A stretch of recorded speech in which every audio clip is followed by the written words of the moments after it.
Good morning, everybody, and welcome. This podcast, I've got Mark here with me today. How are we all? Hello, and thanks for listening. Mark's a solicitor with me and works closely on data protection. Yep. And whilst, of course, everyone is welcome to listen, this podcast is specifically aimed at the Startup Disruptors group, and in particular, any concerns or questions that you may have regarding data protection.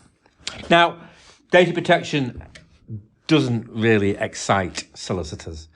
It isn't the most exciting topic in the world, but it is important for any business. But I need to stress to you all, be it a startup or be it you've been in business for a number of years, don't worry. There isn't anything to worry about with data. Is there, Mark? Well, I mean, the thing is, when it comes to data, is we all just assume in our brains that anything to do with data is it's important, but we are quite flippant with handing it over. And what I mean by that is we are quite happy, certainly when it comes to online and data and information that we're providing to another entity, whether it be a company or an individual.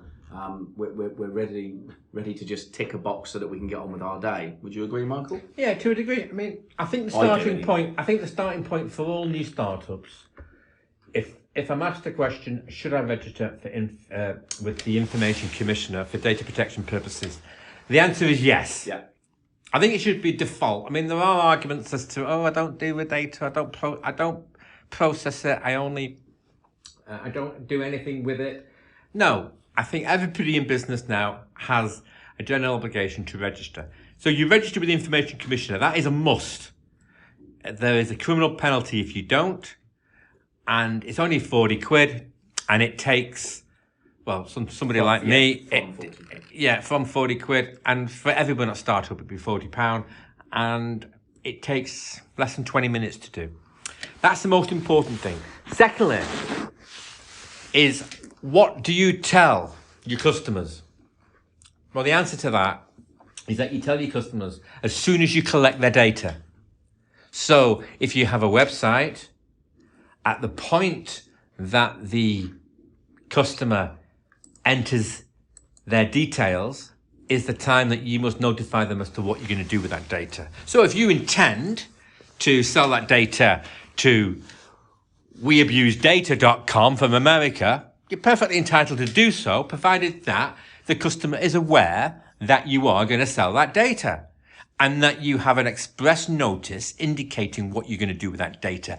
And their express consent must be ticked in order for you to sell your data to the said American company. So the first thing you need to do is to expressly state what you do with that data. And that's in the form of a data protection notice, which you all know as a privacy policy. So that's the most important thing. Now, if you don't do that, if you don't inform people as to what you do with that data, it's a breach of the Act and you will be in trouble. Mark? Sounds very scary, doesn't it, when you put it like that? But well, it's monitorized by individuals to sell that fear. Now, I can tell you now for fact that the Information Commissioner is an excellent organisation which seeks to ensure that one is complying. So it doesn't seek to batter or to punish or to make the ordinary small business suffer. On the contrary, they're there to encourage you to use the data where has this come from, though? Where has this come from? I mean, over the years, of course, it's been... Where's what come from? Well, we know that it's for many decades in terms of data and making sure that you're keeping someone's data secure, or for those individuals that are handing over the data, that their data is being secured. But the Information Commissioner and all of us as individuals and companies, it is being drilled a lot more of its importance about complying. Now, as much as you say about it not meaning to be scary, well, surely I think the numbers happened. Yeah, well, I think the numbers are so significant. I mean, you've seen what's happened with the amount of investigations from the Electoral Commission to Brussels about the power of Facebook and what it can and did do during the Brexit referendum, how vital data is to these organisations.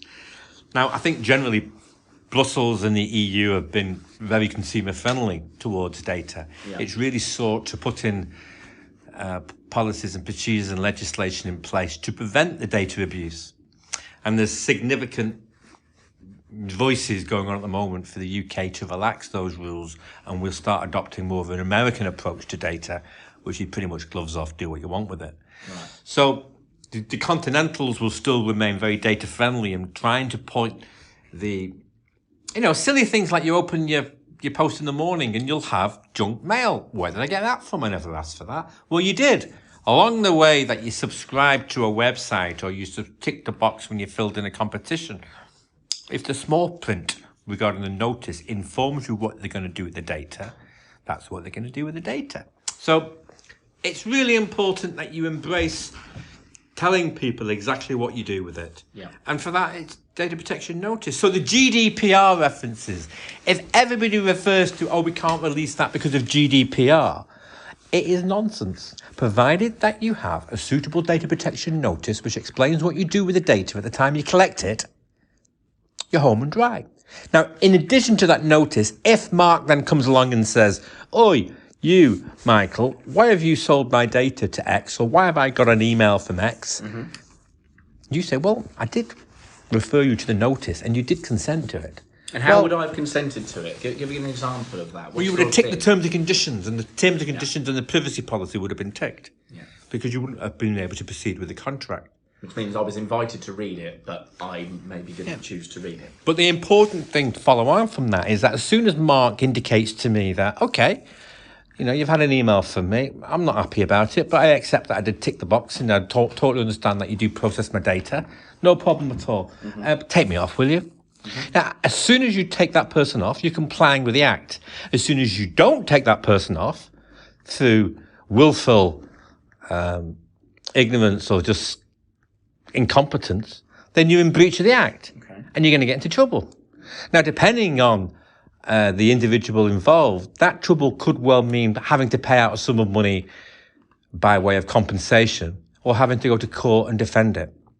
So for the simple notion of having some form of policies in place would have completely solved the problem. So examples of policies then. So policies, policies should be coming out of your ears. You should all have a folder which has at least 6 to 10 documents that relate to data protection. Because don't forget, anyone in the organisation can request what data you hold about them. And so you must also make sure employees and contractors, etc., are also duly notified. So we have a set of precedents which we can send you. So please speak to Becky, and she has my details. She has Mark's details, and Alice, of course, and we can go from there.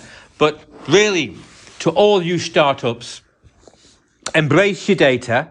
Don't be scared of it, and it will look after you. It will be a valuable friend. And the ICO was a big one for me when you first mentioned that, because... And who's the ICO? The Information Commissioner's Office. Oh, well done. Yes. Oh, I was listening, yeah. Oh, yeah. So the ICO, Information Commissioner, based in Wilmslow, which is quite a posh part of Manchester. Anyway, that's enough for today. Any further information? Please contact Becky or Alice or myself or Mark, and the details are, of course... always readily available. Always readily available. All right. Excellent. Well done. Thanks all. Bye. Bye.